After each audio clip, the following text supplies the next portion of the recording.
ധനവും ധാന്യവും സ്വർണവും ഒക്കെ നമുക്ക് ആവോളം ലഭിക്കാൻ ചെയ്യുന്ന രേവതി നക്ഷത്ര ലക്ഷ്മി പൂജ ഈ ഒക്ടോബർ മാസത്തിലെ ഡേറ്റ് ആൻഡ് സമയം അതാണ് ഇന്നത്തെ വീഡിയോയിൽ ഞാൻ പറയുന്നത്. ശുക്രഭഗവാൻ ഉച്ചമടയുന്ന നക്ഷത്രമായ രേവതി നക്ഷത്രത്തിൽ നമ്മൾ ചെയ്യുന്ന ലക്ഷ്മി പൂജയ്ക്ക് മറ്റു ദിവസങ്ങളിൽ ചെയ്യുന്ന ലക്ഷ്മി പൂജയേക്കാൾ പവർ കൂടുതലാണ്. ഇതിന് നമുക്ക് ലക്ഷ്മി ദേവിയുടെ ഫോട്ടോയോ വിഗ്രഹമോ യാതൊന്നും ആവശ്യമില്ല. ഒരു താമരപ്പൂവ് മാത്രം മതിയാവും. ഈ ഒക്ടോബർ മാസത്തിലെ രേവതി നക്ഷത്രം ആരംഭിക്കുന്നത് നാളെ ചൊവ്വാഴ്ച അതിരാവിലെ 4 മണിയോട് കൂടിയിട്ടും അവസാനിക്കുന്നത് ബുധനാഴ്ച അതികാലെ 1:30 കൂടിയിട്ടുമാണ്.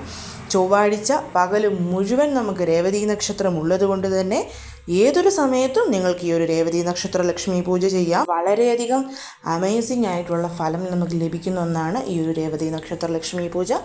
ആദ്യമായിട്ട് ചെയ്യുന്നവരാണെങ്കിലും നാളെ ചെയ്യാം. കാരണം പൗർണമി തിഥിയോടുകൂടിയാണ് രേവതി നക്ഷത്രം നാളെ വന്നിരിക്കുന്നത്. വീഡിയോ കണ്ടിട്ടില്ലാത്തവർക്ക് വേണ്ടിയിട്ട് ഫസ്റ്റ് കമൻ്റ് ആയിട്ട് ഞാൻ ഈ വീഡിയോയുടെ ലിങ്ക് പിൻ ചെയ്ത് വെച്ചേക്കാം.